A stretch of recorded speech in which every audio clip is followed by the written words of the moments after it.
understanding the isolated queen-pawn positions, I think it's essential if you want to have success at chess.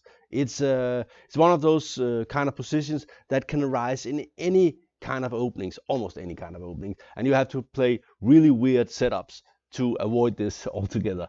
So why not just learn it and get success with both white and black in position with an isolated queen pawn.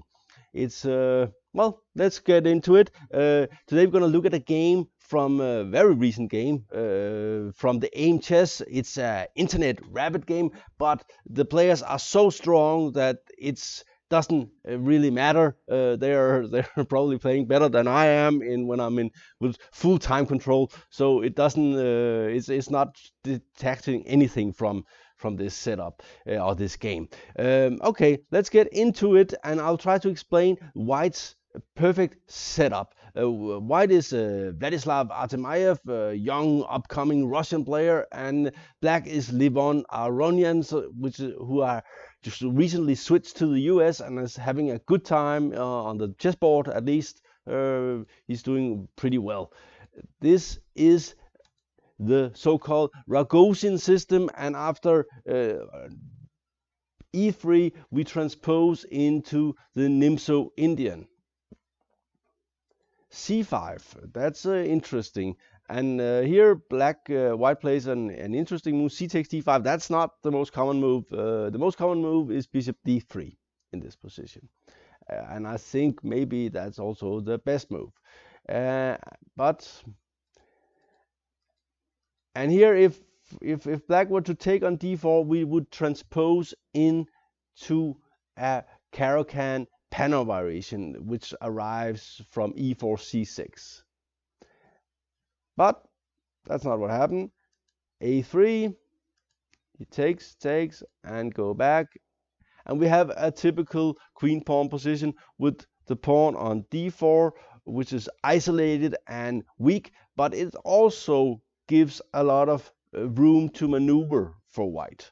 He has free development all over the board, and is controlling, like I talk about a lot, all the four squares here, and black is only controlling 3 squares, and then we are fighting over the 5th square where white is controlling e5 and black is controlling d5 and so on.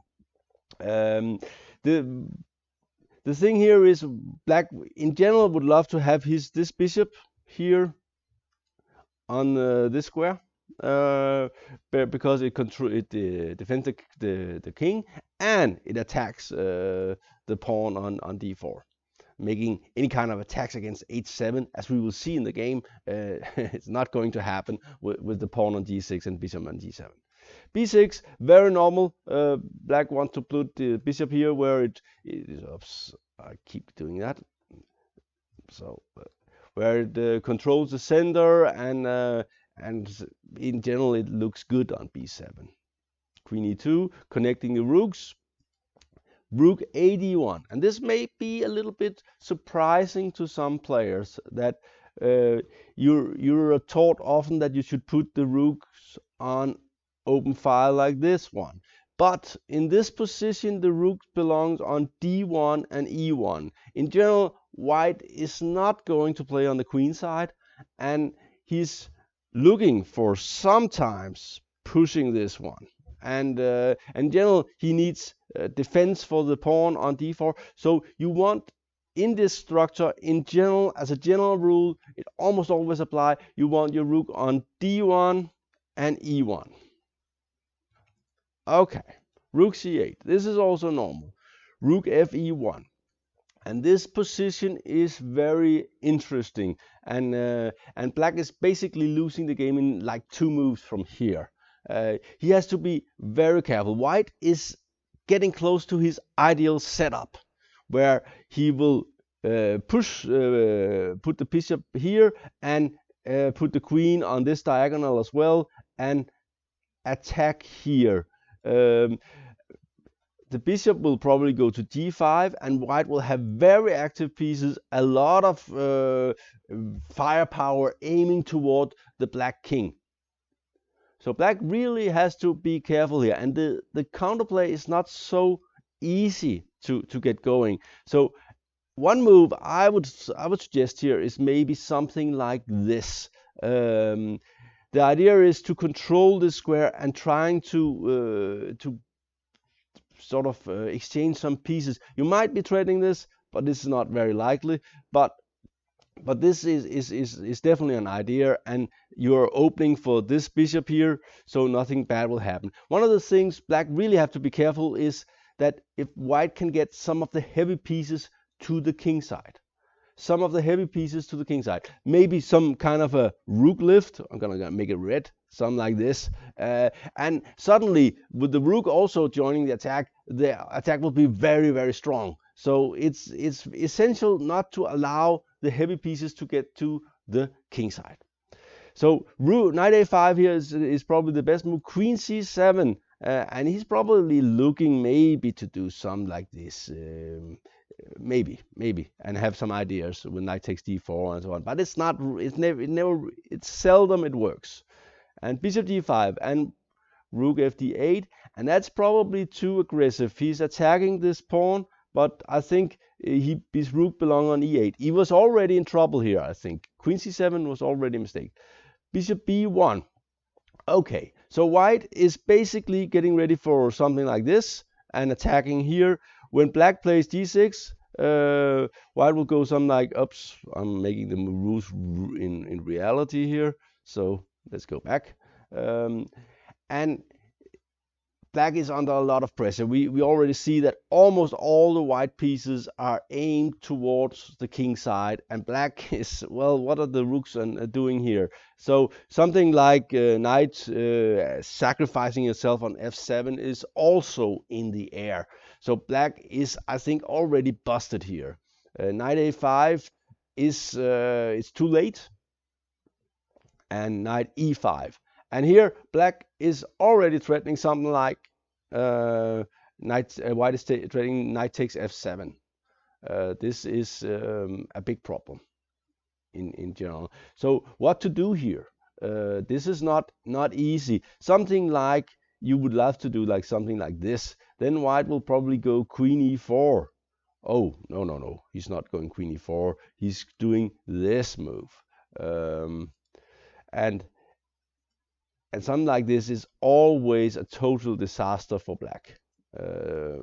This is always totally lost. A line could be something like this. We see the rook lift here, check, and after this comes check and checkmate. And this is a very standard attack, and something you should definitely be careful about with black. So don't allow bishop takes a7, queen h5, and queen takes f7.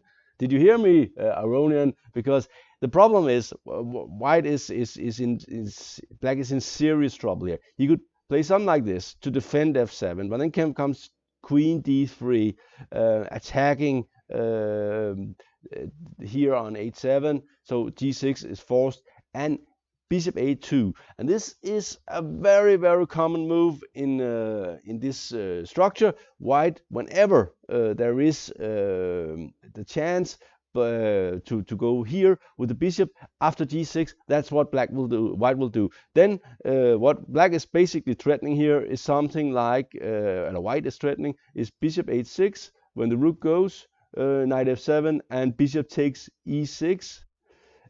And and it could even be mate. So black is in serious trouble. The queen might also go here. Like I said earlier, heavy pieces on the king side is a big problem for black.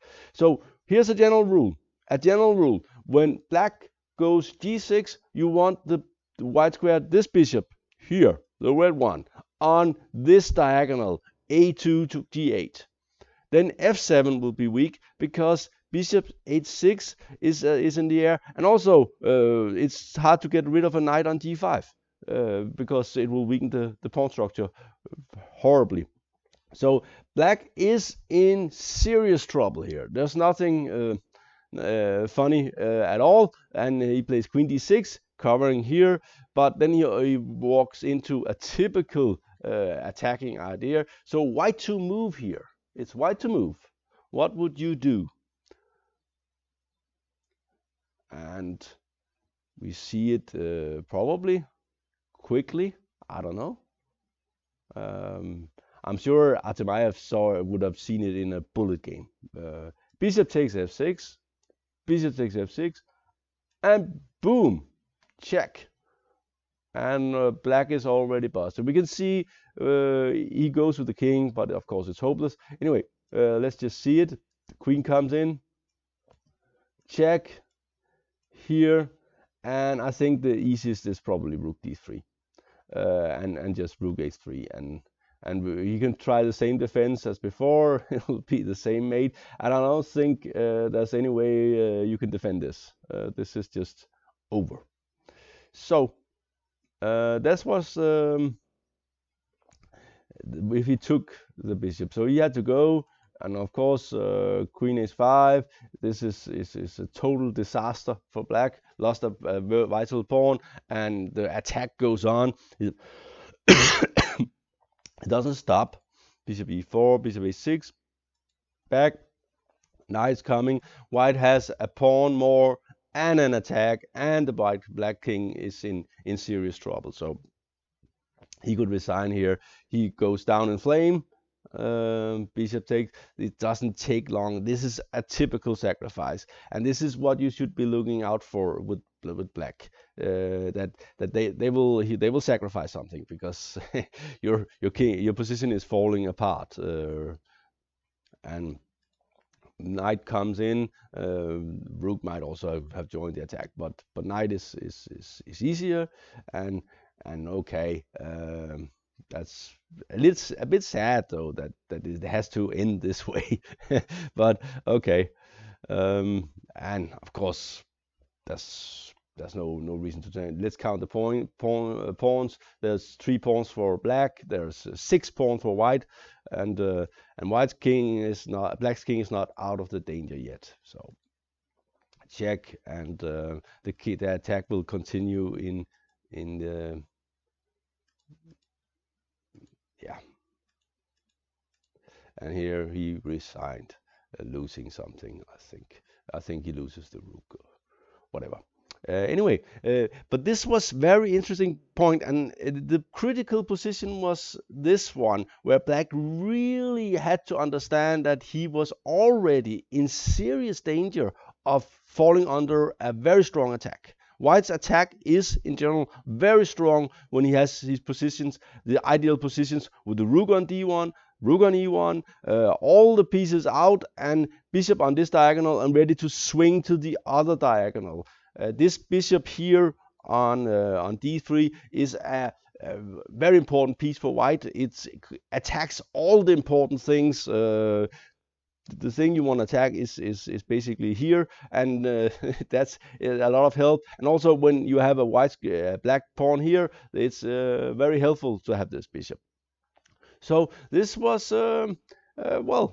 interesting to see that Aronian's sense of danger didn't include this kind of attack, or maybe he was just not being careful because he had to play fast and play queen c7 rather quickly. Anyway, these kind of positions are rather dangerous for black, and I would not recommend them in general. They are too difficult to play. White has a lot of initiative, and even when things are not going well, he can usually just play d5 and get rid of the pawn, and it's a draw. This was DM Talks with another in the IQP section. I hope you enjoyed this video. Thank you for watching.